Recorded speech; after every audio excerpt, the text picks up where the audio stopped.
50 plus, scary, unexplained, paranormal stories. According to Reddit, this list will pull from multiple threads, so I'm just gonna read them without worrying about the numbers.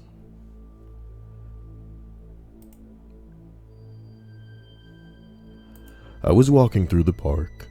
It was quite empty. Right ahead were benches. I looked ahead and saw a man sitting there. He looked like he was in pain, holding his head. The path was quite uneven, so for a second, I looked down to my feet. And when I looked back up, there was no man. Instead, there were two mothers sitting and talking with each other, rocking their strollers. And the area with the benches looked sunnier than before. There was no man in sight, and there was no time for him to have gone anywhere.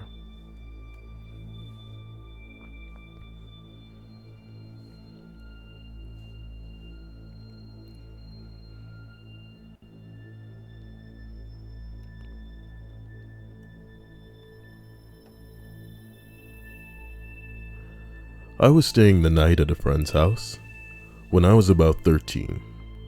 We were watching The Shining with her older sister and another friend when I saw a black figure in my peripheral vision. I turned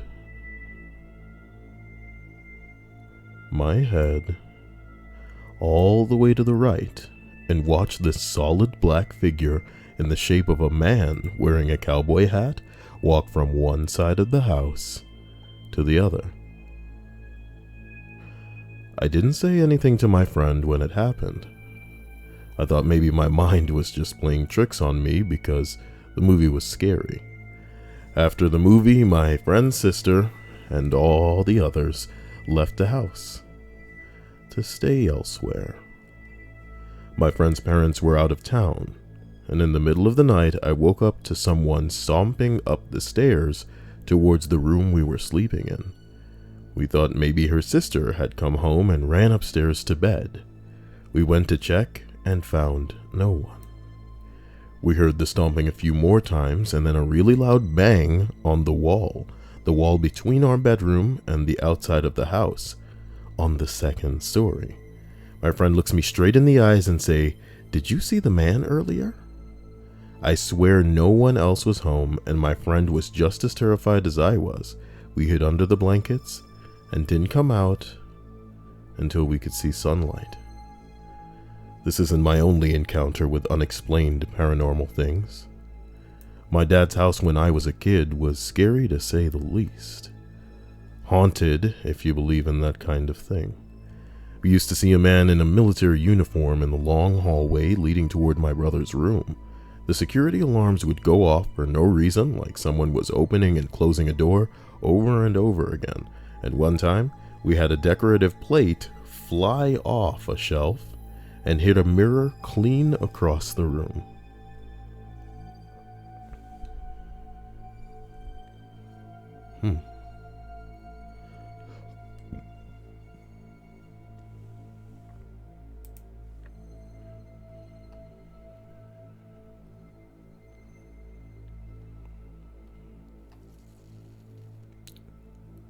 When I was pregnant with my second son, I had a very vivid dream that my first son had died in his room.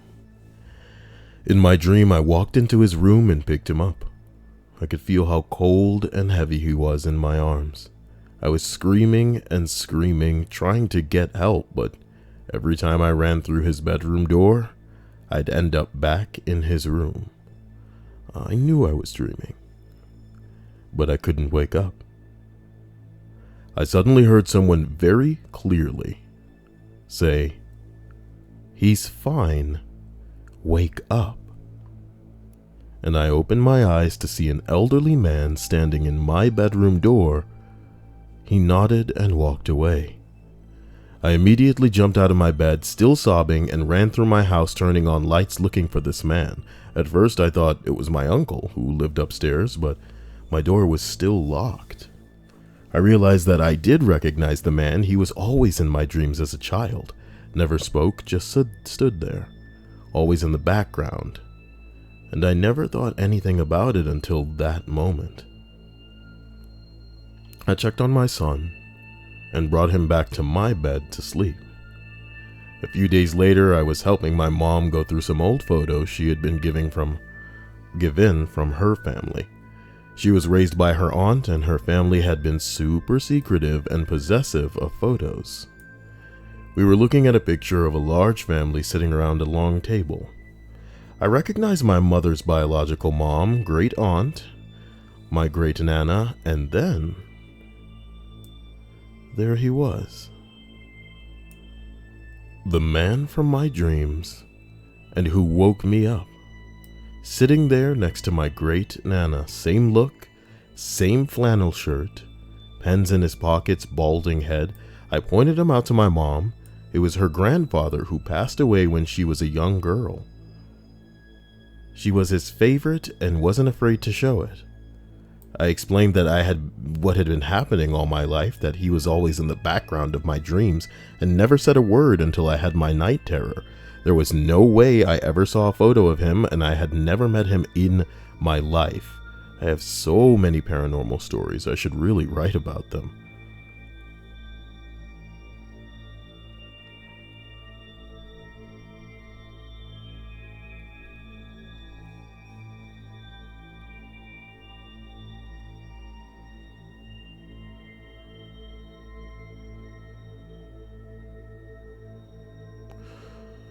When my father died in the hospital, my mom and I got home and looked at the family clock, one of those old French mechanical ones with weights. The clock had stopped exactly at the time of my father's passing. Now, nothing was wrong with the clock. The weights were up and everything should have been working. It just stopped ticking at exactly 8:35. I'm not generally a religious person, but that was definitely odd and got me thinking. Exactly 1 year later, on the first anniversary of my father's death, the clock stopped again at 9:05. Same story this year. I feel as if the clock has some connection with my father.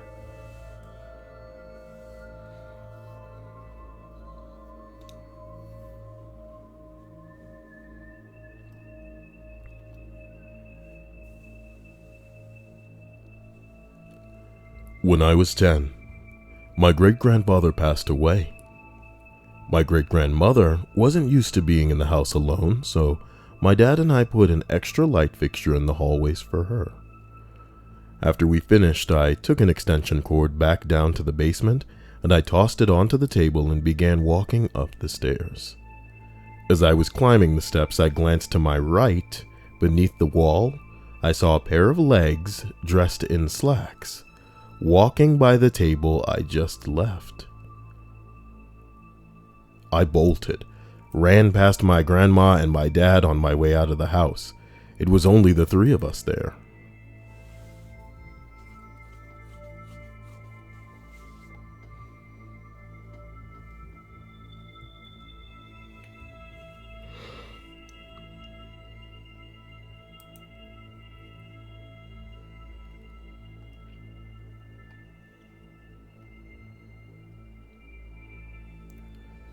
Before my dad died a couple of years ago, one of his mantras was, "You are loved."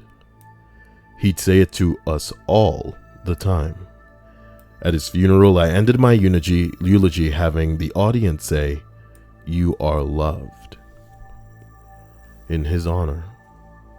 So, it's an important phrase for me and my father's memory. Now for the freaky part. I saw a friend on Reddit a thread on Reddit where OP was grieving, and I shared a story about my dad and a gift he'd given me. a bag of silver stones with cheesy compliments engraved on them. He'd written a note about how when he was younger and just striking out on his own, he and his buddies had talked about how nice it would be to have a compliment vending machine. You know, that would give you words of encouragement whenever you needed it. He concluded by saying, "Anytime you need to pick me up, pull out a stone and imagine me saying it." So I leave the comment and I immediately got a reply that said only, "You are loved." I was shocked. Once my brain restarted itself, my first thought was, maybe they know me. So I check out their comment history to see if I could figure out who they were. It turns out, it was a bot. It had been programmed to randomly select one comment, read it wide, every few seconds, and left that comment a random compliment. So out of the millions of possible comments, this bot randomly selected not just my comment, but the one comment where I shared a personal, meaningful story about my dad and random compliments, and then it randomly selected a compliment that was super meaningful to my dad and our family.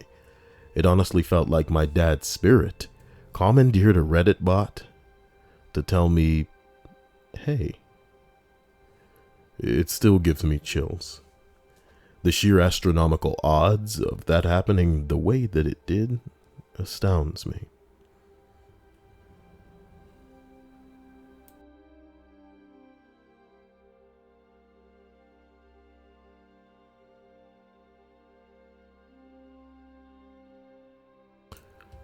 In high school, me and my friends started and ran a paranormal investigators club. We were lame, and it was mostly just an excuse to hang out. We did have a mild interest in ghosts, and our town/school had plenty of urban legends to go off of. We didn't get permission from the school to have activities outside of the campus, and we couldn't go in any buildings that had urban legends surrounding them, so we were stuck outside of buildings on campus at night. So, we had a bunch of outings where we took photos of random things, looked for orbs. There were a lot, but I was never like, oh my god, that's a ghost. So, one day we get our hands on a tape recorder. We had ourselves a little seance. We formed a circle, did a generic greeting to any spiritual things that might be present, and included some instructions. We were going to leave the tape on for 2 minutes, and the group was going to be silent. This was a Friday night. After the tape, we packed it up and went home. Our next club meeting was the following Tuesday, so our teacher chaperone endorsement was a nice guy, but not anything special as far as teachers go. You know the type. So, we sit down and start, and the teacher tells us that we should probably listen to the tape. So we fire it up. Everything is going exactly like we remembered. Silence begins. About 40 seconds into the tape, screeches. Makes a sound like it's speeding up. And then in a low, gravelly voice, we hear, "Get out." The tape screeches again and resumes. Entire 2 minutes of silence accounted for.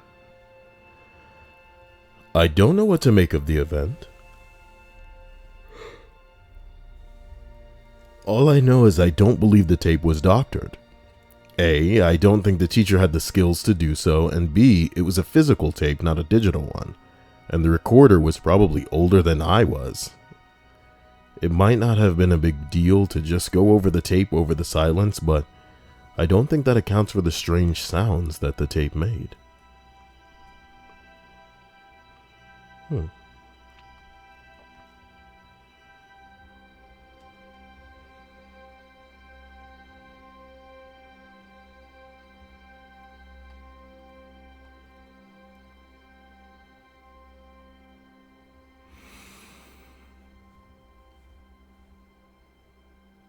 I grew up in a haunted house, so spooky things happened all the time. And the absolute scariest thing that ever happened, unfortunately, happened about once a week.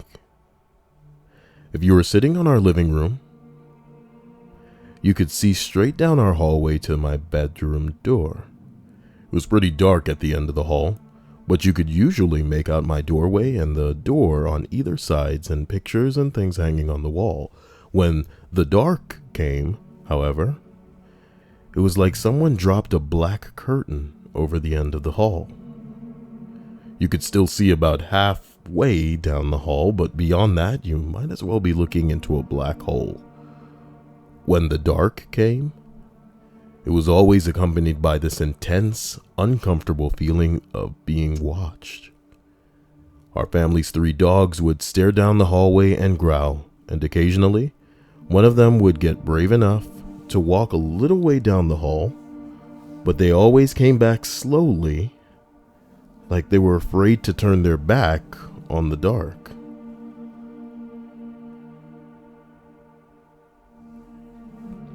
After a little while, usually a few minutes to half an hour, the darkness would suddenly disappear, and you could see again. Sometimes, however, it would linger all night. And since nobody walked or wanted to walk through the dark to get to the bedrooms, my whole family would be stuck in the living room all night.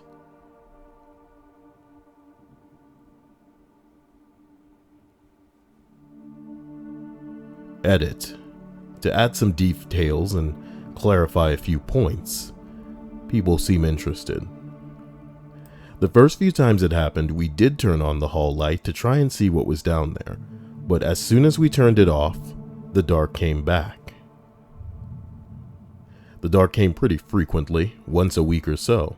It was rare that the dark lingered more than a few minutes. We only got stuck in the living room all night, maybe 2 or 3 times. And it wasn't like we were huddled there in fear. We all just sort of passed out in front of the TV, waiting for the dark to lift. Probably we could just have turned on a light and ran for our rooms, but as an 11-year-old girl, I certainly wasn't brave enough to try it. As for everyone wondering why we didn't just move, well, it was our home. Moving is difficult and expensive, and honestly, it wasn't worth it. Understand, weird stuff happened every day, but it was mostly little things that were easy to ignore. The really scary stuff was rare, and not enough to send us packing.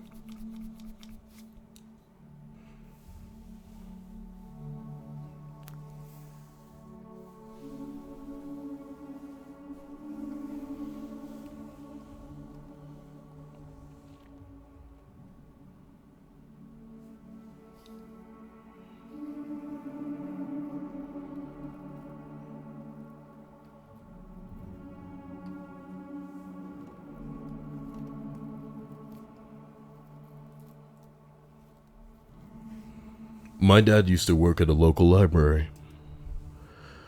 Oftentimes he would stay until late working when no one else was there but him. One day he told me he would hear loud crashes upstairs after close when only he was supposed to be there. But when he would go look to see what had fallen, there wasn't anything out of place. He told me about this, and we decided to go take pictures and ask questions while using a digital audio recorder. The following happened on 2 separate occasions. One night while using the recorder, we asked the standard slew of questions and eventually headed home and listened back to recordings. At some point in the recording, a whisper could be heard saying, 1 and 1 is 2. I never knew what that meant, but it was just the 2 of us there, so I always assumed that was what the voice was referring to.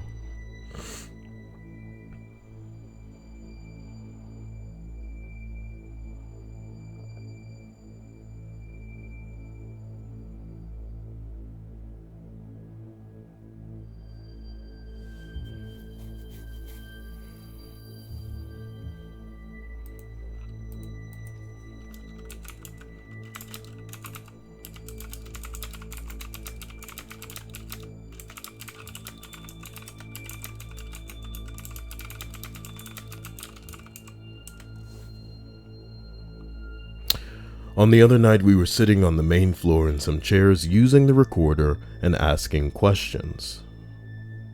One of the questions I asked was, "Do you like books?" Right after I finished asking the question, I heard an unusually large crash behind us. We were pretty unnerved and decided to just leave.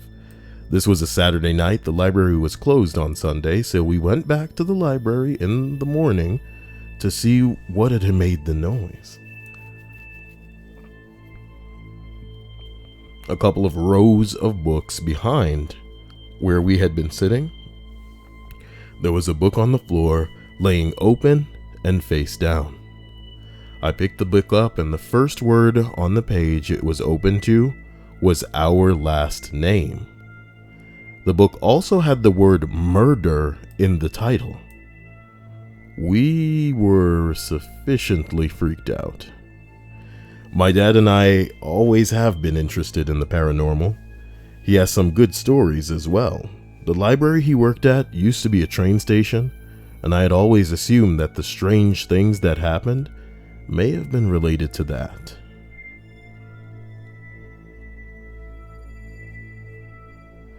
I wrote this on my phone in a hurry, so I apologize if it's a mess.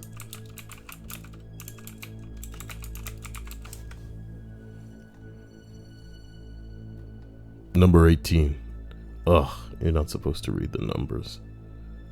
Fucking stripes. For several years, I experienced what is commonly called sleep paralysis. The first experience was one of the most terrifying. I was taking a nap on Christmas Day, and I had the common experience of a visceral buzzing in my ear/head and a feeling of terrible evil coming upon me. I woke, but couldn't open my eyes or move a muscle.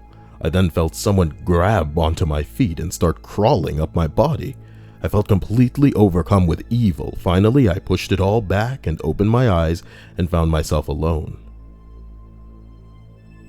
Similar experiences happened for years. Each was terrifying, but almost became commonplace. I discovered that it was sleep paralysis, and someone said the best way to deal with it is to give into it, not to fight it. One day, I was taking a nap on my bed in the basement. My brother was a couple of rooms down in our entertainment room. I felt that familiar, visceral buzzing. My eyes opened, but I couldn't move. I decided to let go this time, and I gave into it. As soon as I had done that, my body started to sit up. I saw my arm rising, and one thought dominated my mind. I had to kill my brother. I was halfway up, and I panicked.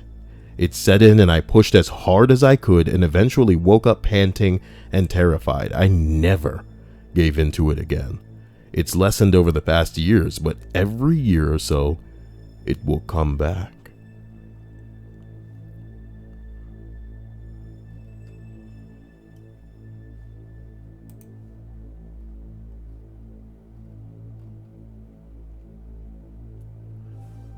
I went to a graveyard at about midnight with a group of friends to visit an old friend who died in a car accident. While we were standing around his grave telling good stories about him, I hear a faint voice of an elderly woman.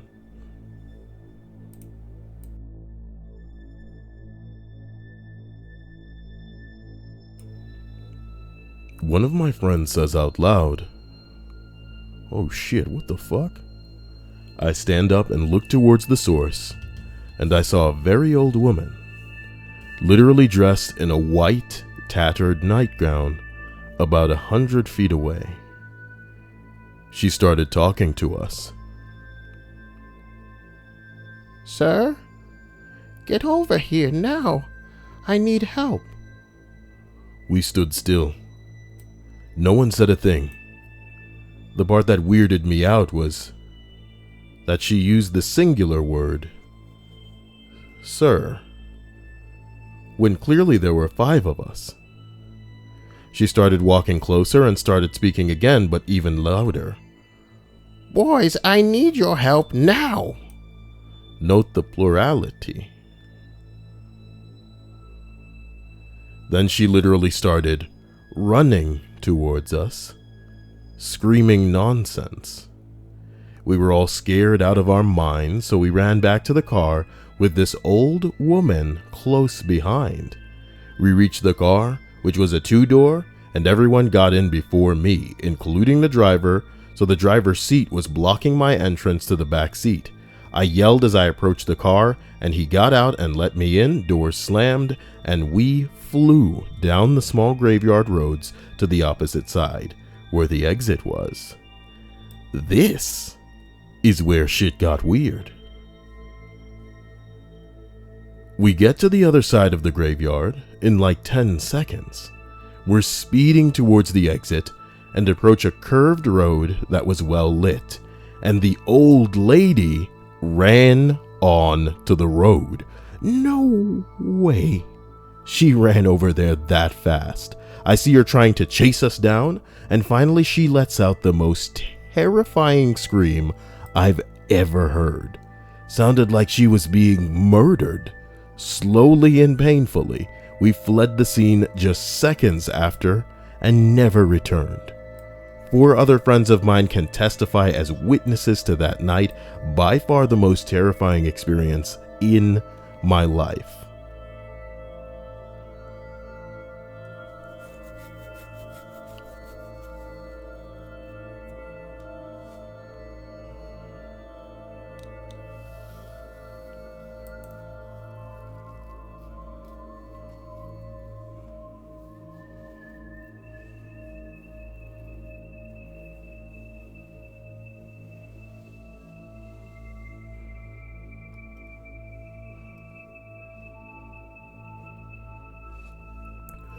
When I was younger, my parents got me a bunk bed, so I could have friends come over and spend the night.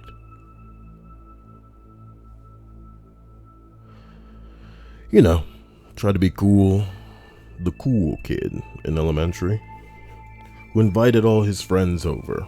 Well, it was a trick eventually soon after my uncle moved in with us and he crashed on the bunk bed. Okay, let's try that again with punctuation. Well, it was a trick, and eventually, my uncle moved in and crashed on the bottom bunk while I slept on the top. My uncle was happening to be bartending at the time, so often he came home really late, like 2 a.m., for example. Sometimes he would come a bit intoxicated. Sometimes not. Well, one night after he comes home and wakes me up from all of the noise he makes, I tell him good night, then roll over and try to fall back asleep. After falling back asleep, maybe 30 minutes later, I feel the most unbelievably strong grasp on my arm. Imagine a full-grown man taking his hand and wrapping it around your entire forearm. That's what it felt like for maybe a good 2 seconds, then gone. Of course it woke me up. And I'm freaking out. I looked down thinking it was my uncle that fucking did this to me, and he was passed out on his stomach. To this day, I don't know what caused it. I know for a fact it woke me up, so it could have been a weird dream where the feelings transferred over into real life, but I don't know.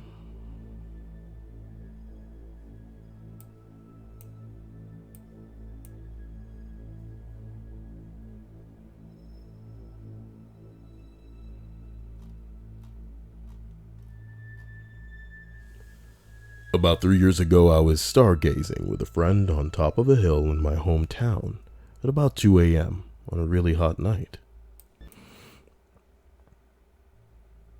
Like it was scorching. We were in the middle of a heat wave, and you'd be lucky if the temperature got above 30 degrees Celsius. As we were watching the stars and talking, there was this massive bright light, and we initially thought it was a shooting star.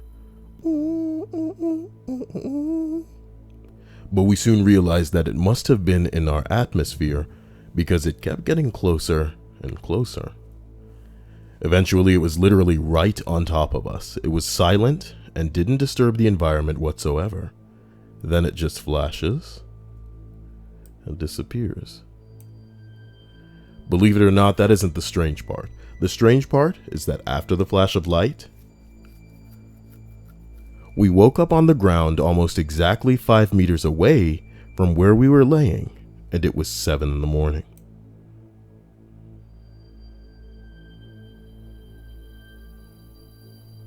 Naturally, I just assumed it was a dream. I told my friend about the dream, and she says with very distant eyes, that wasn't a dream. I thought he was joking. She was joking. But she was adamant about it. She was absolutely sure that what we saw wasn't a dream. I think she's pulling some kind of elaborate prank, so I don't take the bait. We walk home, and she's shaken to the core, barely talking, staring off into nothing. Her hands are literally shaking. It went on for weeks. Whatever she saw that night, whatever happened, it fucking really scared her.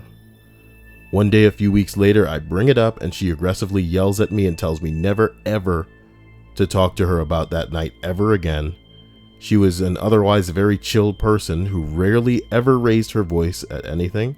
She basically refused to go out at nighttime after that, and she never talked about the incident for the rest of her life. She died last year, and ever since then I can't help but feel as though maybe something did happen that night on the hill.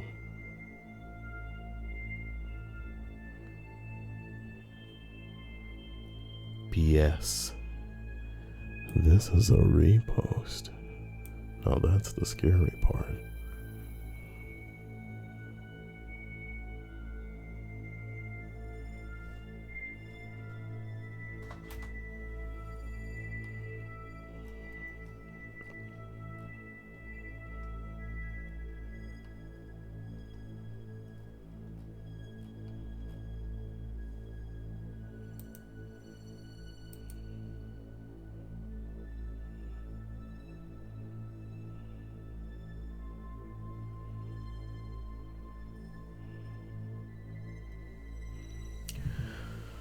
I've been a caver in Florida for about 13 years, since I was about 6.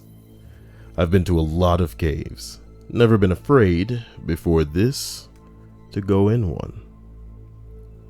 When I was about 7 or 8, I started having this recurring dream. I would have it at least twice a year, always the same, even though I would realize I was dreaming after the first few iterations. I would fall asleep and dream of being in a cave and going into this little hole in the bottom. Inside, I would see a 10 to 15 foot long corridor, about 2 to 4 feet high. At the end of it, it would always turn left, and I always saw a bent red stop sign at the end, like someone ripped off the top 2 feet and tossed it in. But I would always follow the corridor.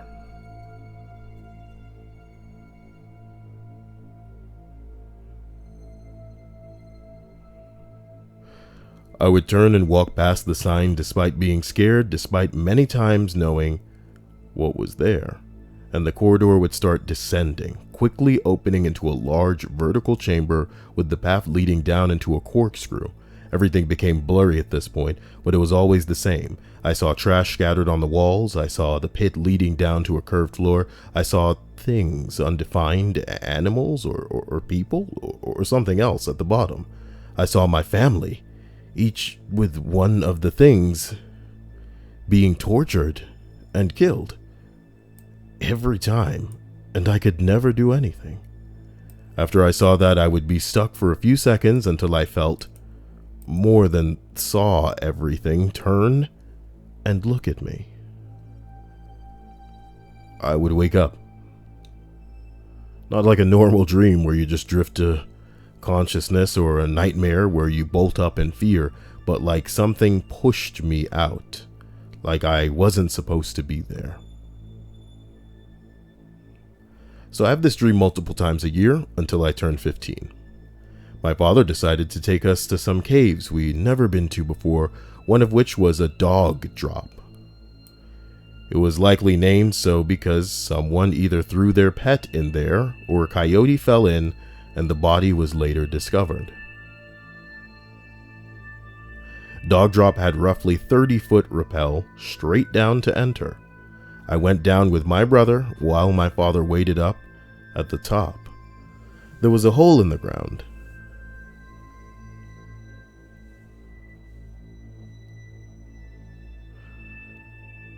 And I started to feel uneasy, though I didn't know why.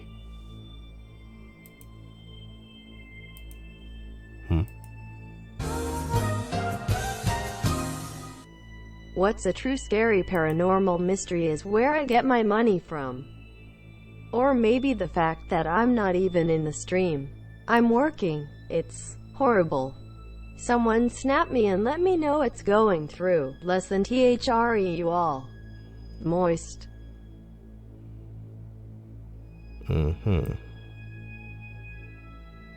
If that's not scary, I'm not sure what is. There was a hole in the ground. I started to feel uneasy, though I didn't know why, so I followed my brother into the hole. I felt worse as I moved down. And when I looked up, I saw the same corridor, the same turn, the same wall, the same bottles at the corner, and I instantly was hit with this overwhelming sense of nausea and fear and being watched, and everything was screaming at me to leave. I froze and must have made some noise because my brother turned around and asked what was wrong. I managed to say I wanted to leave now and climbed out as quickly as I could, followed immediately by my brother. We packed up and left. Never have gone back and never will. Haven't told anyone what actually happened, just said I wasn't feeling well, and they forgot pretty quickly. The thing that really makes it creepy for me is I have never had that dream again. Year after year, I would have it consistently, but it just stopped after that. But I still remember it all. And I still feel afraid, almost external fear, when I think of it.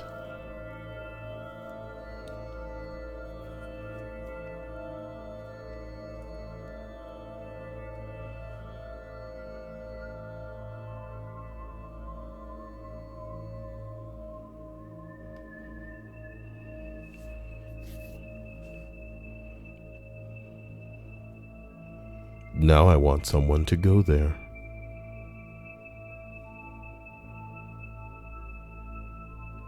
Now I want someone to go there.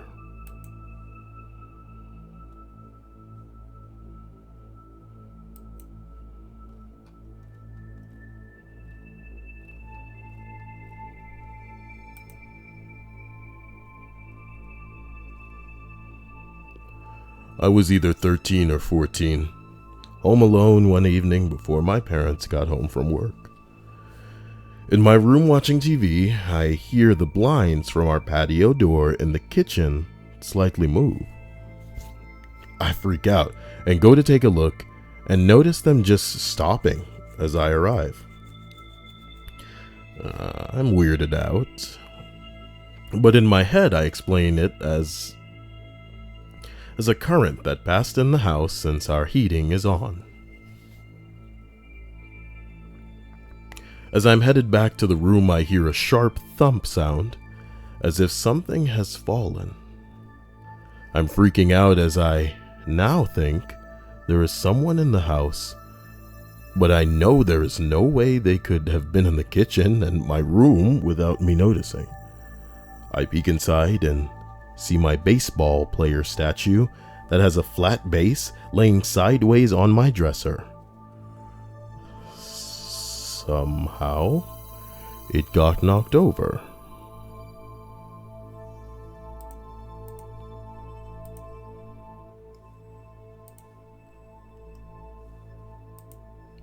I freaking run downstairs and put the TV on full blast as I didn't want to hear anything else and wait terrified for my parents to get home. After that evening, I never experienced anything freaky at all in that house. Spooky stuff does hate loud TVs. It true. It true.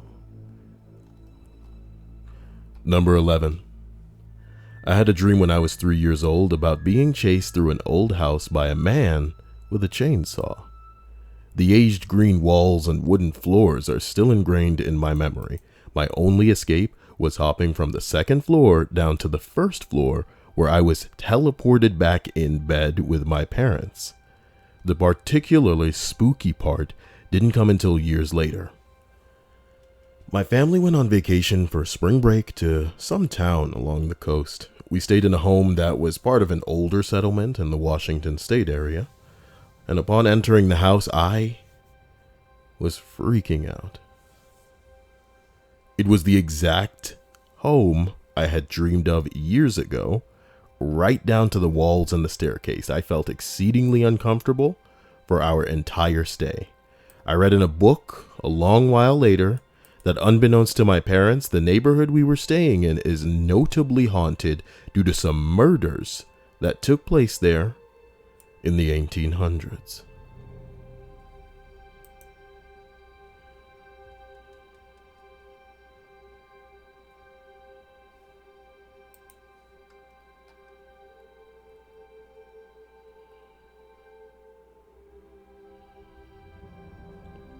When I was a child, trying to fall asleep, my door cracked open. All I could see was the silhouette of a figure that was obviously the doll, Chucky. I guess I forgot that I had a little sister who was the exact same size and shape, but I jumped out of bed screaming and ran past it, shoved it out of the way, ran to my parents' room. Then we heard my little sister sobbing. She had a nightmare and wanted to sleep with me because she was scared, but I absolutely scared the shit out of her even more. Screw the prompt, I wanted to tell my story. Psh. Idiot.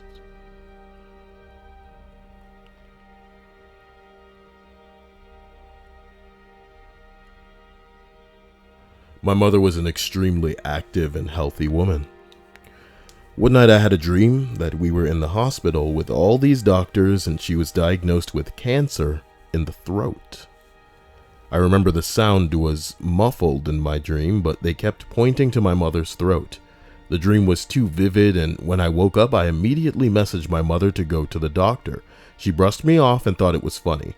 About 8 months later, she went to the doctor for a cold that wouldn't go away, and was diagnosed with an aggressive form of thyroid cancer and unfortunately passed away within a month. I still sometimes look at the message and wish I was more persistent. Here's a screenshot of the message.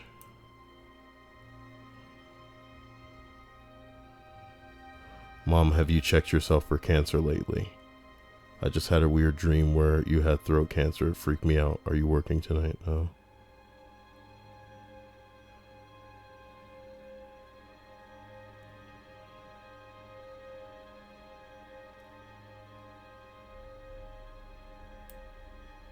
Ooh, it said active 15 minutes ago. Ooh, gotcha. You lying bitch.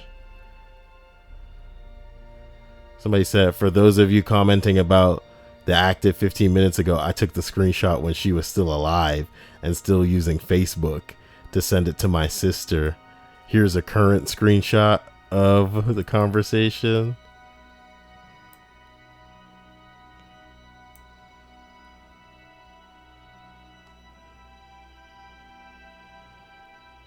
I don't know. I don't know.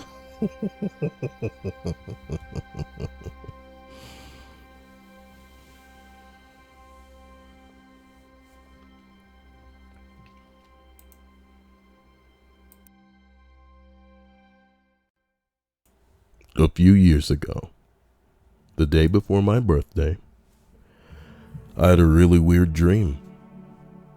I was in my mother's kitchen with my mother, only there were no walls and just a dark expanse all around.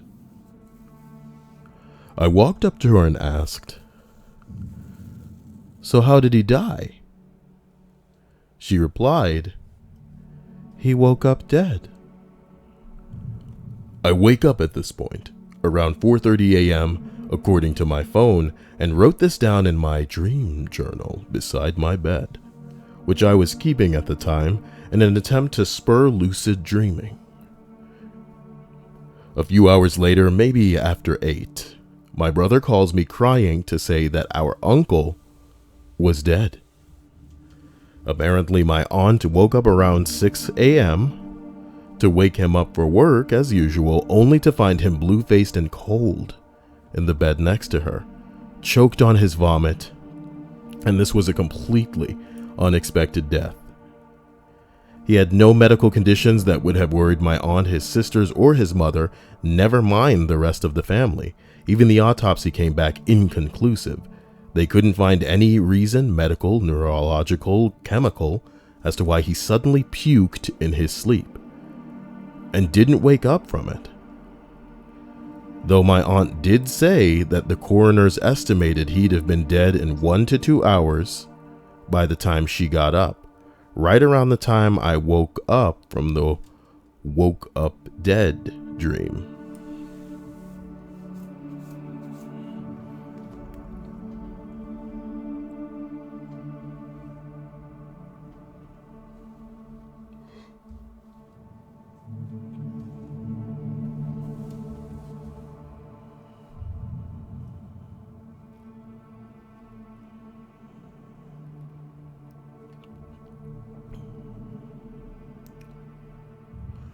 I ordered a really cool stereo by mail. My older brother said he'd assemble it when it arrived. I told him all I wanted to hear on that stereo was Heartbreaker by Led Zeppelin. Came home one day from work and heard that song wailing through the streets from 2 blocks away, and I knew my stereo had arrived. Years later, after my brother passed away, I decided to unbox and use his very expensive stereo system. Realized I couldn't put it together, so I hired a guy to do it for about $50. While he was putting it together, I was telling him about my Heartbreaker old stereo story, and he finally said, "Okay. When I put this last wire in, it should work." As you can guess, the song came blasting out of those awesome Bose speakers was Heartbreaker. That guy freaked out and flew out of my house. Flew. Didn't take his money. Didn't say goodbye, he was just gone. I still miss my brother some 30 years later. I have other stories, but that's my favorite. Hello, Fat Man. Thank you for your donation. Hope you're having an interesting day. This is in my mom's life, not mine. Once when she was a kid, she was waiting with her younger sister at the bus stop when she felt a strong craving for a candy bar. She's normally extremely cautious and responsible, but this one time she felt such a strong urge for a candy that she decided to run to the nearest convenience store with her sister and get some. By the time they got back to the bus stop, a driver had lost control of the bus and mowed down a bunch of people there. Oh shit.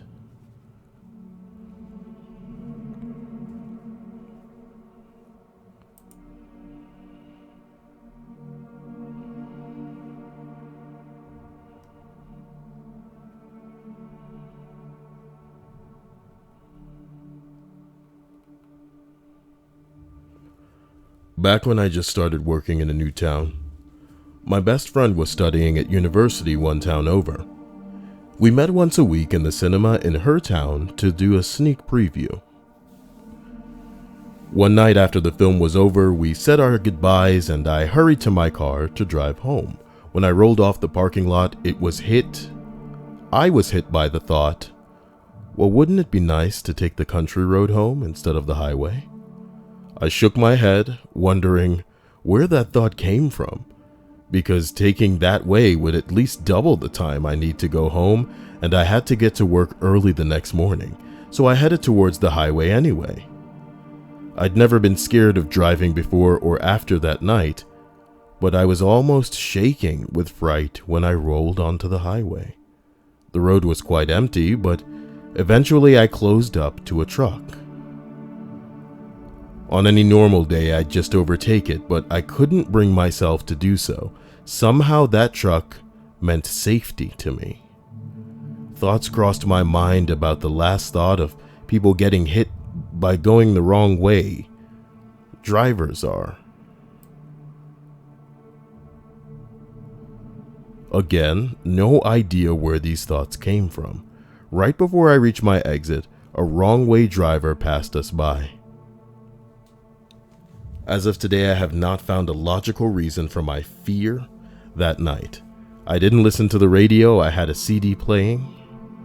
There wasn't music or radio in the cinema as well, and it was well before the time of smartphones. Something or someone warned me.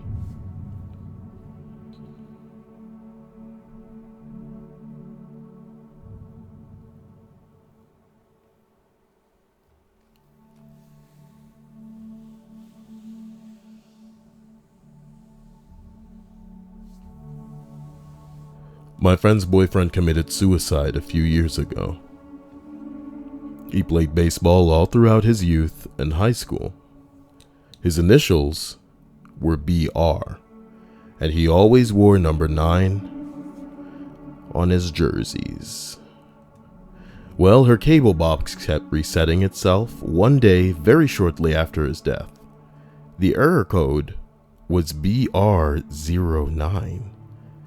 I called the cable company to find out what that error code meant. It didn't exist. The cable box worked fine the next day, and from then on.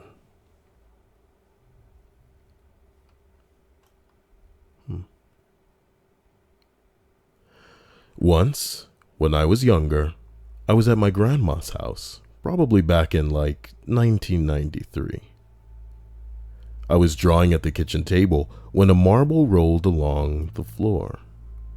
I didn't think much of it because it could have been the old floors, but then it rolled twice around all 4 legs of the chair in perfect fucking circles and rolled off. I was just in shock for a few moments when I then went back to drawing.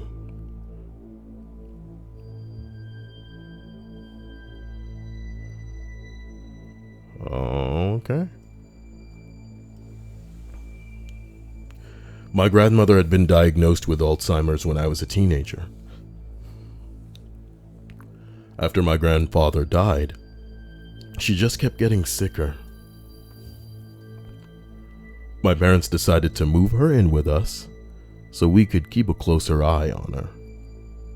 A couple of months later, she accidentally fell and broke her hip. My dad rushed her to the hospital and stayed home with my mom. My grandmother used to sit in the same spot all day, a big comfy chair in the middle of the living room. At night, after my dad rushed my grandmother to the hospital, I walked throughout the living room and saw a shadow. A black silhouette of a large man standing behind the big chair. I jumped from fright. As soon as I took my eyes off of it, it was gone. I thought it was just my imagination, so I brushed it off and ran back to my room. A couple of hours later, I was in my room and my mom was in the living room watching TV when I suddenly hear her scream bloody murder. I ran into the living room. Her hand was on her chest and she was heaving. Her eyes were now nearly bulging out. I asked her if she was okay, and she said, "I could have sworn I saw your father standing behind that chair." Needless to say, my dad and grandfather looked nearly alike. Eerily alike.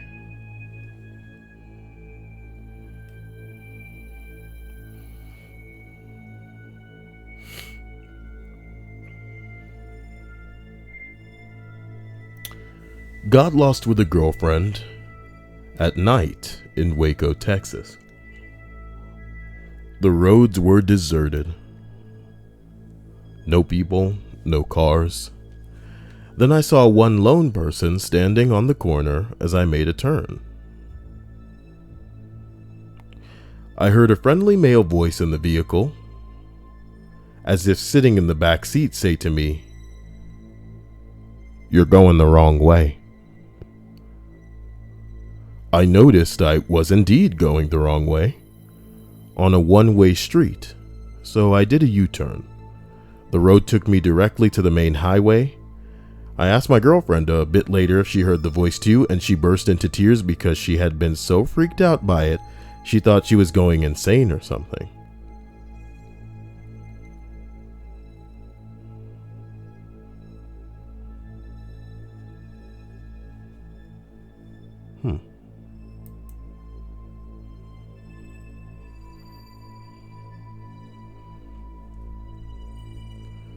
When I was younger, I lived with my aunt, uncle, and grandmother, with my little brother.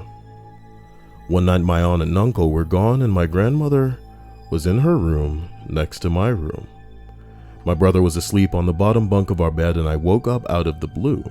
When I sat up, I saw an older woman staring at my brother from the corner of the room. Thinking this was my grandmother, I called out to her, only to hear her respond from the other room.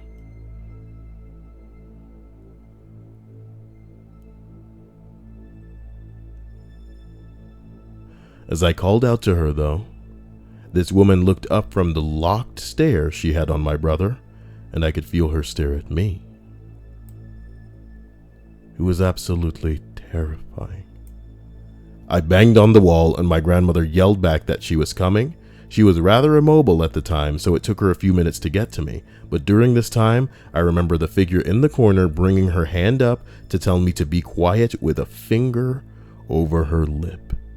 We literally didn't break eye contact. When I yelled again, she ran one finger across her neck while shaking her head no. And the look on her face was of disappointment. Just as my grandmother turned the corner, I looked over and then looked back to the corner and the figure was gone. You fucked up. Why are you taking your eyes off it, man?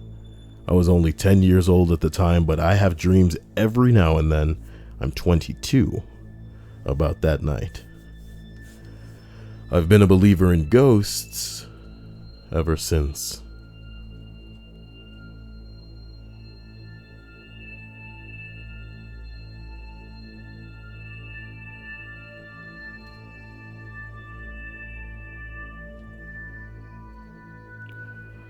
I was dealing with a patient who had persistent hallucinations, but they were learning to deal with them and no longer flipping out, getting angry or anxious, etc. There was one particular instance where he asked me to run my hands along a wall. I got about 2/3 of the way of the wall when the hairs on the back of my hand stood up. I actually got goosebumps, but I kept proceeding to the end. He then asked me to go back to the exact same spot to confirm that there was not indeed bugs crawling up and down the wall and all over my hands. Of course, I said there was absolutely nothing there, but it still freaks me out to this day. I've talked to a few people about it casually, and we think it might have had something to do with the electromagnetic interference or waves which I could feel and he could see.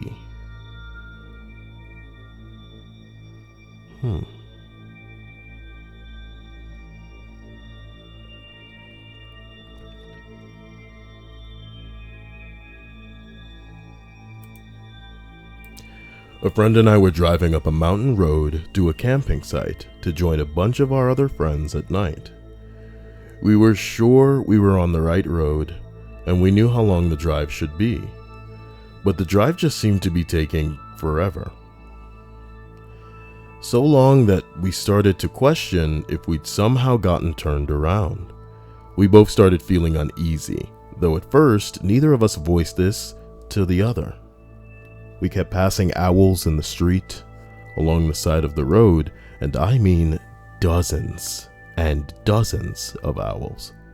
I've spent a lot of time in the mountains, and I think it was lucky to see one. But we saw dozens. All in the trees, all on the side of the road, just staring at us. When my friend had to stop to take a piss, both of us pretty much blurted out how unsettled we were, how this didn't feel right at all, and neither of us wanted him stepping away from the vehicle. He stopped as fast as he could and pretty much pissed right out of the door with the vehicle running and lights on, and then took off again like it was some sort of race. Then we got there. Everyone wondered how we were so late. We did too.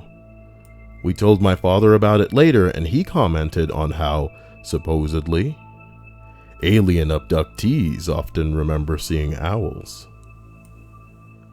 I'd swear to the end of my days that I don't remember a single break in my consciousness on that trip, but I have no idea how it took us so long, and can't describe just how wrong the feeling of everything was.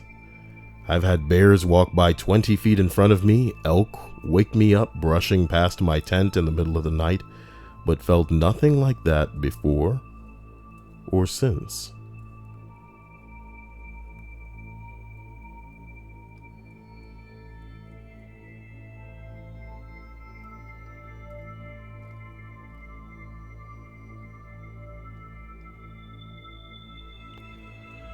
When I was a kid, I was taking a bath and some lady in a black dress came in and started talking to me. Red hair, very pretty. It freaked me out because I didn't recognize her, but she was nice. Kept complimenting my toys and being very insistent that I'd be careful in the water. Then, she was just gone. When I told my mom, she lost her mind because she thought somebody broke in and was watching her daughter bathe. Didn't matter how many times I said that, she blinked out of existence. She didn't believe me. I mean, who would? Then, she told my aunt. We were living in the house they both grew up in after my grandmother died. And when my mom made mention of a red-haired lady in black, my aunt went pale. She once saw her in her room when she was a teenager.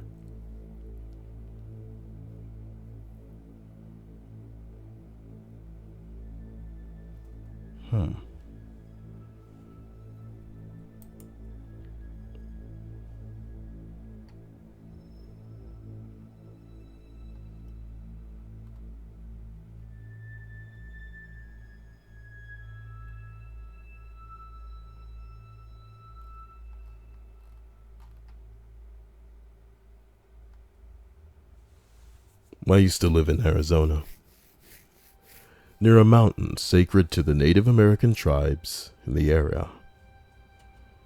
There were a lot of Skinwalker rumors in the area. My friends and I loved camping and were lucky enough to get permission to use a site near the mountain, along the Salt River, for a weekend. First thing you have to understand is that we were a pretty sheltered group of kids. Didn't use drugs and alcohol in moderation. We mostly went out to share creepy stories around the campfire and nerd out for a night or two.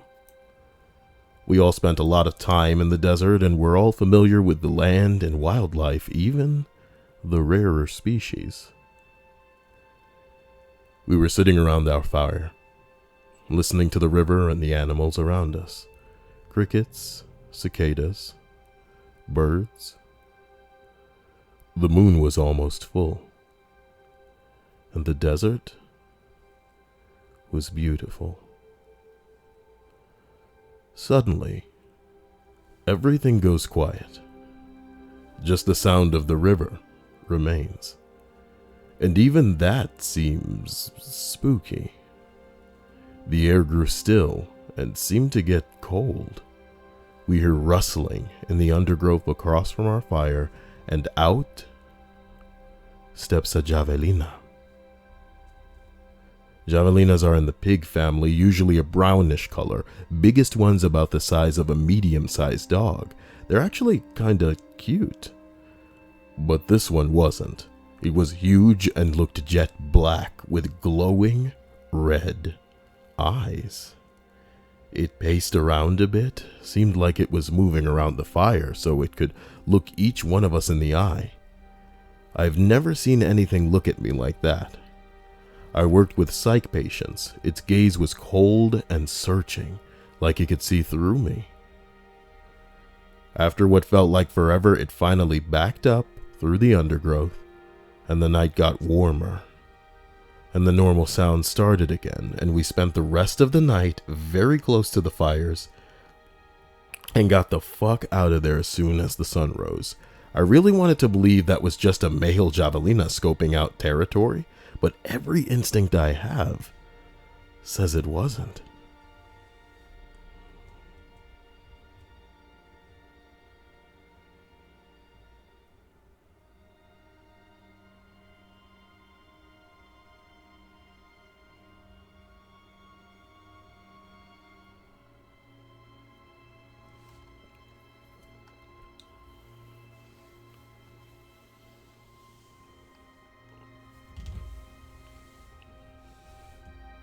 In case you guys want to be scared by things going on in the chat, apparently someone named Bambi only just learned the word heterosexual. So I don't know if they're like 4 years old, or if people are just so scary that stupidity like that can run rampant. Or maybe homosexuality is the norm now, so heterosexuality is the crazy thing. Mom, what's heterosexual? Psh. This may sound weird, and to this day I still have no explanation as to how this happened. I live in a 36-story apartment building and was on my way to go to the mall. We live on the 30th floor, and I get in the lift at the floor 30 and press the ground button. When the lift opens at the ground, I notice the whole foyer, or lobby area, is completely different. Different couches, different lights, colors, etc. I was really taken aback by it. I make my way to the exit, and after seeing the outside area and then looking back to the building entrance, I realize that the building isn't the one I live in. This building was in the same local area, not too far away from mine, but I have no explanation as to how or when I got there. This is all happening while I was in the lift. I'm the kind of guy who's very skeptic and down to earth, but it still gets to me.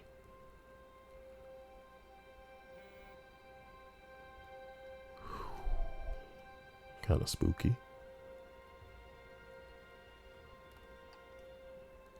Okay. So this is a true story that scared the shit out of me in a big bad way. Back when we were 18, I had a mate who reckoned he was getting haunted or stalked by this menacing black figure. I was kinda dubious. So one night I'm sleeping over in his parents' big old wooden mansion. He gives me his parents' bed for the night. It was the perfect storm of creepiness. His stepmother had a massive porcelain doll collection facing the bed, and I hate those fuckers. The family dog was an old Aussie sheepdog, but with full cloudy white cataracts covering his eyes so he looked freaky as hell. Old house, porcelain dolls, blind dog with white clouded eyes. Perfect. So after midnight sometime, I wake up in his parents' bed. A fucking cold wind is blowing through the open door in a closed house. I got a feeling of intense terror. To top it off, the dog is hiding under the bed and crying. The dog is my proof it wasn't just a nightmare. Then a big black robed figure coasts in through the door and hovers over the 4-poster bed, about 8 feet tall, menacing. The temperature is icy cold. Scared the shit out of me. It hovers for a few minutes while I try and wake up. Unfortunately, I am awake. Then I lie there, dead still, too scared to move while the dog whines under the bed. I am too scared to check on the dog because if it stares at me with those blind, cloudy white eyes, I will die. The dog was definitely scared AF, and it stayed under the bed whimpering. Once I gathered the courage, I went to my friend's room and told him what happened. He calmly answered, "Now you know what I go through every night," rolled over, and went back to sleep. Fuck that, man. He eventually got the church to do an exorcism, which apparently worked. That's my story. And it's true.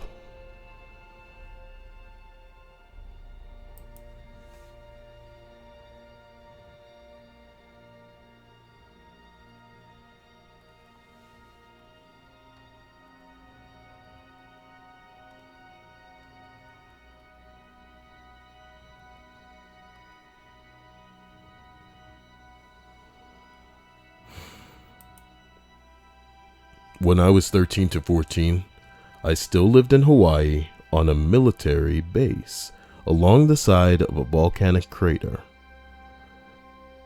The townhomes we lived in were up along the slope of the mountain, but the last 500 feet or so were empty hill space, leading to a cliff overlooking the crater.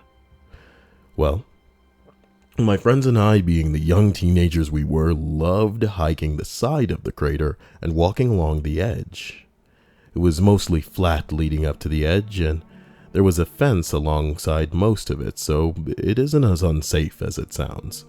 We found an abandoned bunker, most likely from World War II, about a mile along the side of the hill and decided to go exploring. We got inside and it was mostly empty. There was a mount for what I would assume would have been a machine gun at some point. And then there was a locked metal door. It was pretty rusty and sounded kind of hollow, like there were a few spots you could probably see through, except for the fact that it was pitch black inside. We'd go to this bunker and kind of hang out and play all the time. Until the last time we went out. We got there around 5 p.m. and were sitting around talking about random things. All of a sudden we start hearing this faint banging noise coming from behind the door. We froze and got super silent, and the banging was rhythmically speeding up.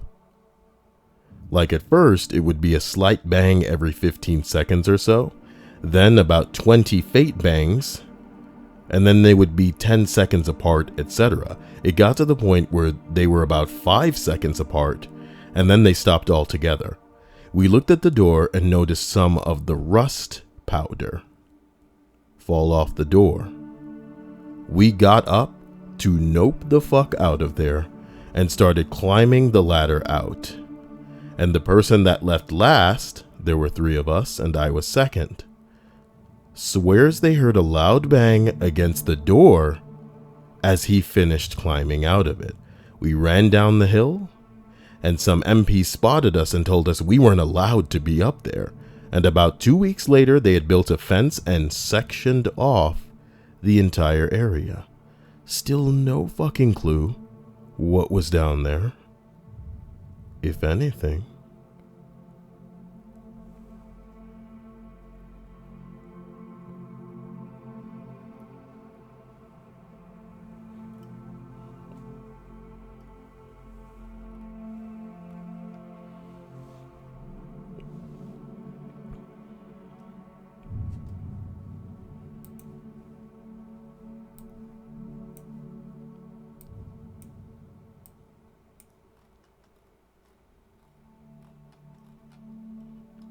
I've posted this on a few threads before. This past year in college, we had a ghost named Gideon living in our dorm that has followed my roommate from place to place. He would hear his name, have his bed being shaken in the middle of the night, stuff like that. He wasn't the only one to experience it. As the school year went on, Gideon began to get comfortable with all of us, and activity began to be frequent. When alone, I've heard faucets running, looking about and finding nobody to be in the dorm. I've heard knocking on my door, and when I opened it, nobody was there. Every once in a while, late in the middle of the night, I'll hear a loud slap on my door or on my wall. I have a metal water bottle that I keep on my window, and one night it sounded as though someone was just picking it up and setting it down softly, just enough so that there would be a metallic clinking on the windowsill. I heard a noise as though something had fallen off of my desk when I woke up. My chapstick was on the floor beside my bed. It had originally been standing up in the middle of the desk. I heard it drop to the floor the night before, but my windows were closed and my fan was off, so I don't know how it could have gotten there. The chapstick. Something handed my pillow to me. I woke up sometime in the night to find it wasn't on my bed, reached out groggily, and it was suddenly in my hand. Something had tried unlocking my roommate's door from the outside. I had a guest spending the night, and they saw a strange shadow moving on my ceiling, and we tried to recreate the shadow, but couldn't. The shades were down, so there wasn't too much light coming in. My roommate was alone and saw somebody out of the corner of his eye walking past his room. Doesn't sound weird, but the figure was walking towards the wall. That's just windows, and there's nothing there other than a couch. When he left the room to see who it was, there was nobody there. Oh my God.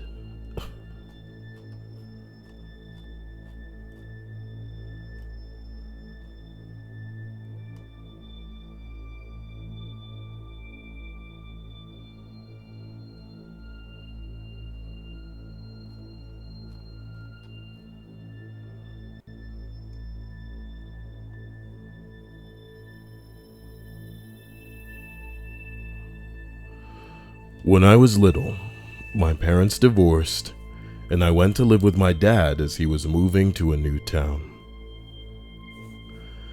We ended up buying this big house out in the country, outside of a little podunk town. This house was huge for the two of us, but it was right on a little pond with an island, so it was cool. There were other houses around, but it was basically surrounded by cornfields, which scared the fuck out of me because the movie Children of the Corn had just come out. Anyway, freaky shit started happening almost immediately after we moved in. On Halloween, my dad and I bought this huge pumpkin, carved it, and put it in front, in the window. We went out of town the one night, and when we came back, the shit was smashed in the middle of the living room floor, 10 feet from where it was sitting. I didn't think much of it, but my dad played it off. But I heard him on the phone with his new girlfriend later that night saying how freaky it was. Weird and random noises happened pretty much every night, and we just grew used to it. Even voices started, but my dad always told me it was the house settling. I have never heard any house say the name Jeffrey when it settles. That was what I would always hear someone calling out.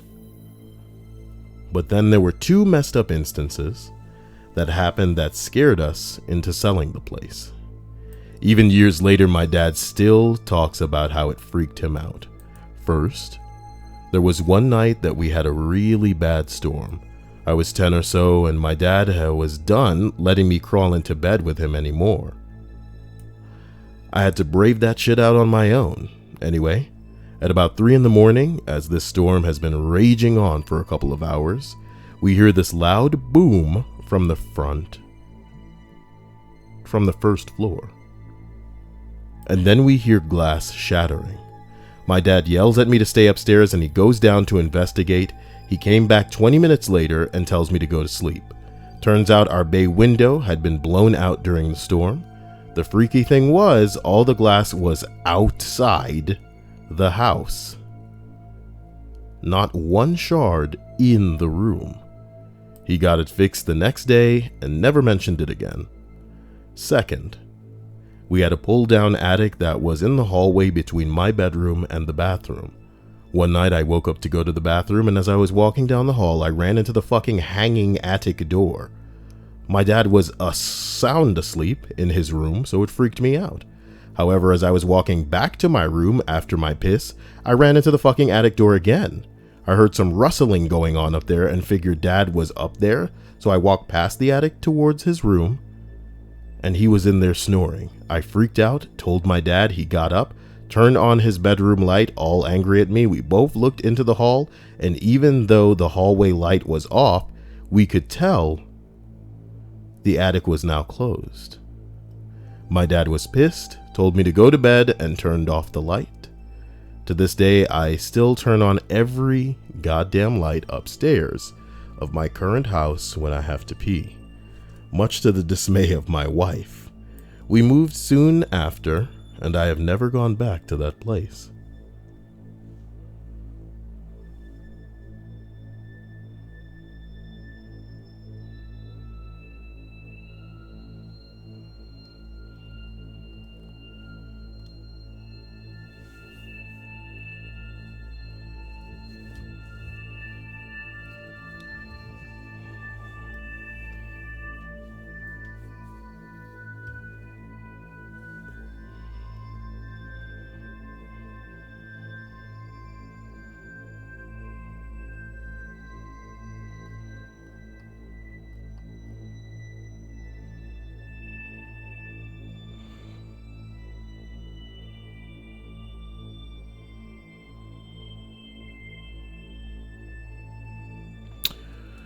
This wasn't me, but my ex, and it still weirds me out when I think about it.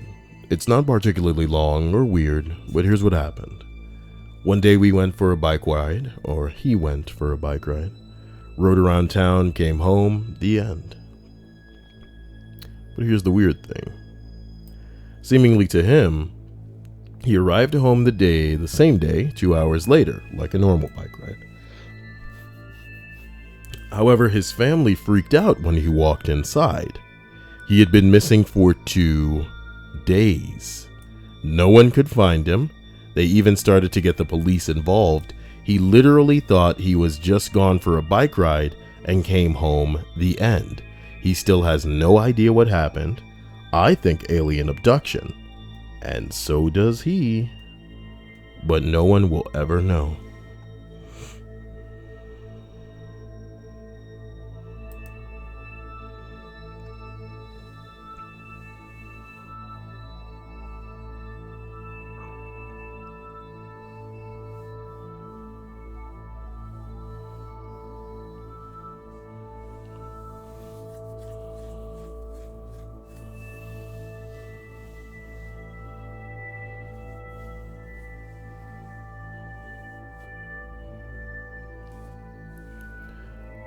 My dad had this habit of knocking his fingers on the wall in our hallway as he walked by, and he had a crackly toe. Together it made a very distinctive sound, bada-bada-bap, followed by a pop. We always knew when we were in trouble by the tempo of that sound.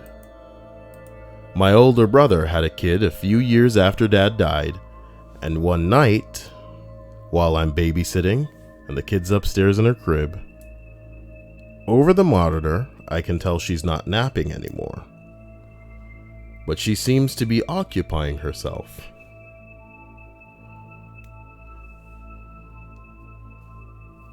Then I hear bada bada bap, pop, and she giggles. It took me a minute to recognize that sound, but when I did, I went upstairs. The door to her room had been closed when I put her down, but now it's open, and she's standing in her crib looking at the far corner. There was nothing there.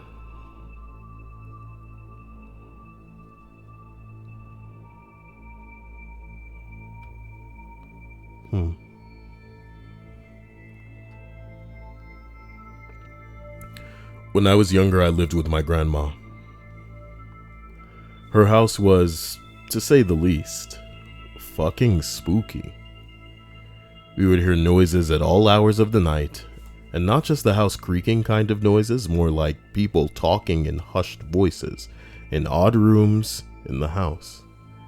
We heard dogs barking in our basement, but the one story I have is when I went to the bathroom late at night, and the bathroom mirror faced our dining room area. So walking into the bathroom, of course, I look into the mirror, and I saw someone standing at our dining room table. Old clothes, long white hair, and a very dressy type suit. I turned around to look and didn't see anything. Needless to say, I slept in the bathroom because fuck that shit.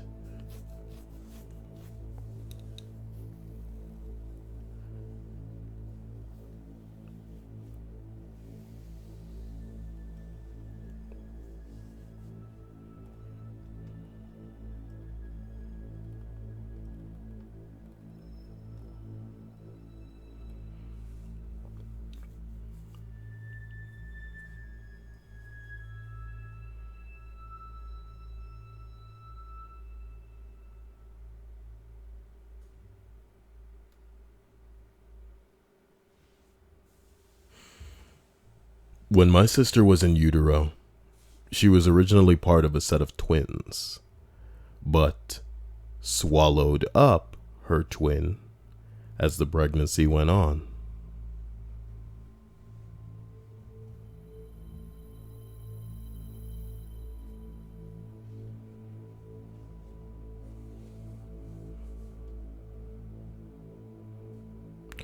It's called a vanishing twin.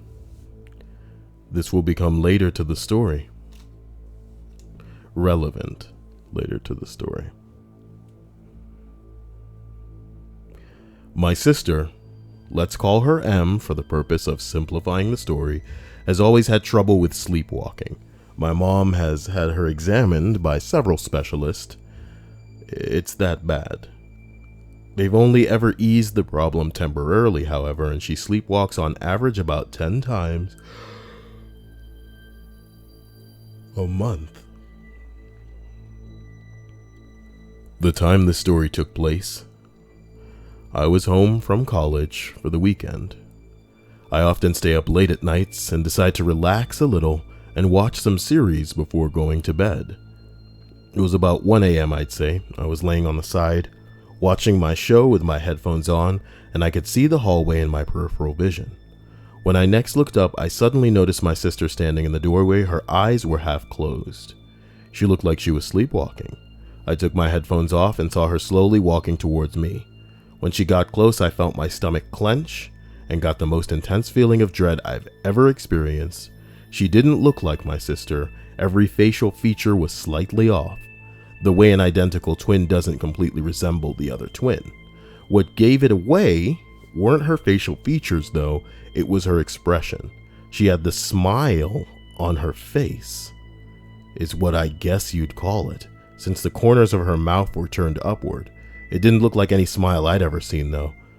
It somehow encompassed every awful, evil feeling I've ever experienced, read about, and imagined feeling. It made me think she was going to start screaming at any moment and never stop. Every single hair on my body was raised. She was just staring at me. I noticed, dimly, that her eyes were wide open now, and she didn't look like she was sleepwalking anymore. Eventually, I managed to say her name in an attempt to get a response out of her. She then stopped smiling and said, "No, I don't think we've been introduced. I'm Annie." I think I was actually paralyzed with fear when I heard that. Somehow, eventually, I managed to scream and shove her away. My parents came crashing into my room when they thought someone had broken into the house.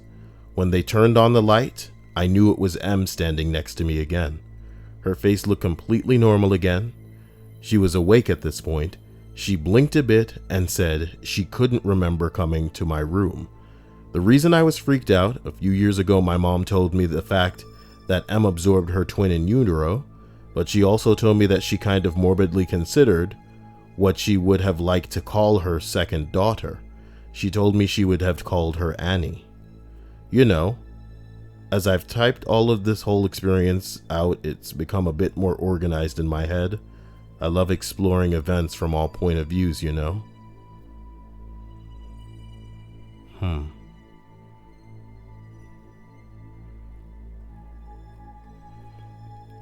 In the last entry.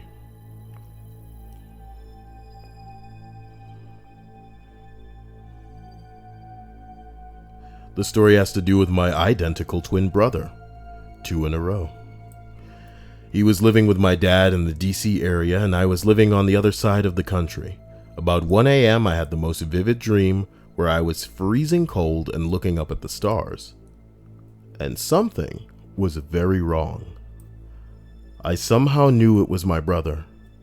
The dream shook me so much I was wide awake, scared. Oh, well, just a dream. I'll watch some TV to calm down and go back to sleep. The next morning, I see that my dad is calling me, so when I answer, I say, "Dad, before you say anything, I know something happened with my brother." He told me that my brother ate a bottle of Ativan and washed it down with a fifth of vodka. They found him in his underwear on the hood of his car, looking upwards. Remember in my dream how I was freezing and looking up at the stars? Luckily, they found him in time to save his life, which he eventually took years later. Oh my God. But there is no way to explain the dream and the connection I felt with him that night. Well,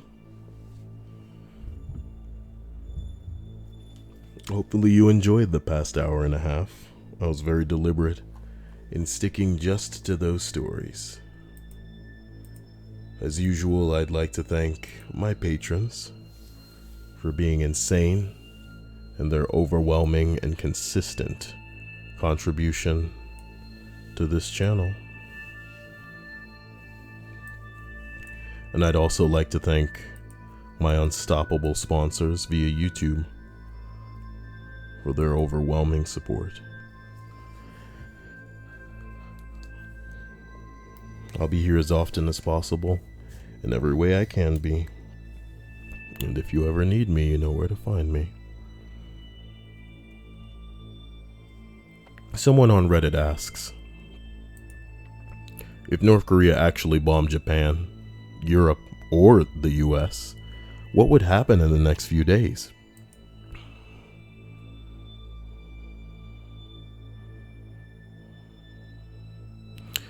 Number 1 says, China said that it will side against whomever strikes first. So now it's just a waiting game to see if North Korea is dumb enough to forsake their only real ally.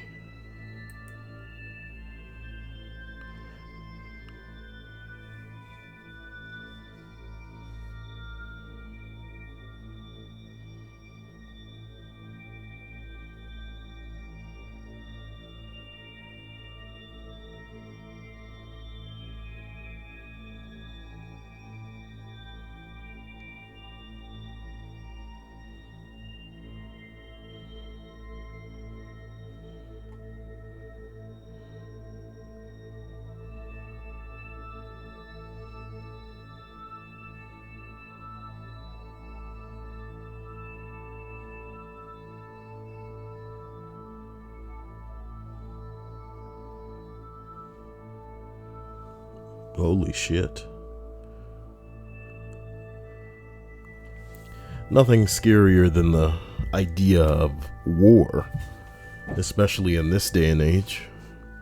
But someone responds to the idea of North Korea bombing. I'll tell you right now that the most of the top answers are a load of bullshit. Most of them seem to come from people who watched a lot of military movies or read some history books. A lot of those are just jokes about how it would be easy to wipe out North Korea, and that's honestly laughable. Flat out war would be horrific for both sides. I'm no military expert, but I was deployed 4 times in support of Operation Enduring Freedom and OIF. so I know a little bit about what it's like fighting in mountainous terrain for our military. We were fighting lightly organized and under-equipped forces over there, and we almost lost 8,000 of some of the most highly trained and equipped military members on the planet. North Korea would be exponentially worse, and it's because they're incredibly organized and far more equipped. Consider this. The US Army has estimated that there are around 6,000 to 8,000 subterranean facilities in the country. This meaning underground facilities. Under the ground. Defectors reportedly helped the US map the network. Much of it's under Pyongyang and could be used as a bunker. The North also has around 84% secret tunnels in mountains bordering the South. They were built to send out 30,000 troops an hour. Some are big enough for tanks, others have a railway. This isn't a simple airstrike package war. Most of the underground facilities are built under heavily populated civilian cities that North Korea would absolutely use as a human shield. Boots on the ground would have to clear a lot of it out. Consider this quote. Secretary of Defense James Mattis has said that such a conflict would be catastrophic and tragic on an unbelievable scale, arguing that it would be a war that was fundamentally do not want. Mattis has previously said that the US and its allies would certainly emerge victorious, but at great cost. Mattis is a fantastic military mind, and he knows this would be a war that would cost us a lot of our troops. Far worse than the ME wars. North Korea would unleash biological warfare on its own people and our troops. North Korea may possess between 2,500 and 5,000 tons of chemical warfare agents, reports the Nuclear Threat Initiative. At maximum capacity, North Korea is estimated to be capable of producing 12,000 tons of chemical weapons. Nerve agents such as sarin and VX are thought to be the focus of the North Korean production. I'm just for no reason want to bring you guys over to my wish list, where I think we should get we should get Kyle this right here. You know, like, come on, do it. Not now, but soon, because you know what I'm talking about. I'm not trying to die in this bitch, and odds are if I don't get wiped away in that initial Fallout style, you know what I'm talking about. I already barely survived my own mixtape dropping. Okay, one of the things we talk about in briefings was how much of a problem it was that insurgents were hiding in caves and in mountains, and it was very difficult for our ground troops to move in them. North Korea would be far worse in the same ways, because North Korea has upwards of 5+ million ground troops, exponentially more than we encounter in OIF and OEF.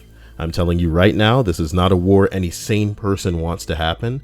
Tens of thousands of NATO troops will die, and most likely hundreds of thousands of civilians inside the North Korean border. It's not a joke, and it wouldn't be simple.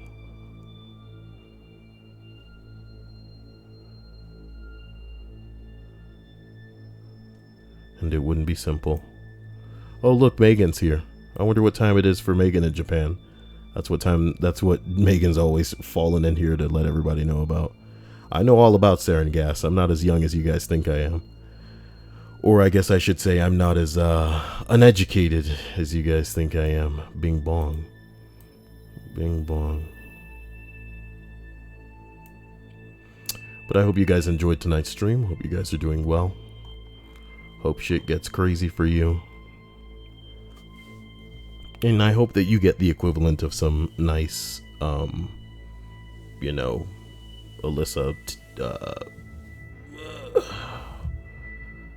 Bambi, ho ho ho, Top Ryan, Megan, salad sandwich.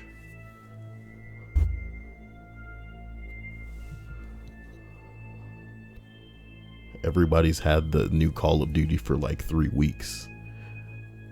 Please don't engage Bambi. Whoever they are, they're obviously either trolling you guys if they don't know what hetero is, or they're too young to even bother with. I used to be up on a fence about whether or not I should even be catering to certain young people that probably should not be in this less than family friendly content that I'm spewing out here. But hey man, I can't keep kids off the internet, and I'm not these assholes' daddy. Megan says, Kyle, I have a package in the works. My salary has been delayed, so yeah. A package in the works? Oh, to me, you mean? That's sweet. Thank you. Oh, man. Faith says, I won't even be able to play it often. Won't be able to play what? Oh, Faith says, I want a new game, but I don't know what to get. You should either get Witcher, which you say you got bored with, so I don't know. I think I suggested something else. A lot of you girls like anime stuff, and you don't even know it. So I would suggest buying Persona 5. It's pretty good. It's pretty good. I would not suggest Rocket League to you. Don't listen to this like 5-year-old. Rocket League is it's an acquired taste. You can probably play that for free to see how you would like it. But if you're not good at it, most people, you know, they can't really get down on Rocket League. Woo! Guys, I hope you have a fantastic evening. I hope it gets crazy for you guys. And, you know, you'll catch me soon. Yeah. You'll catch me soon. Take it easy, everybody. You know how to reach me. Later.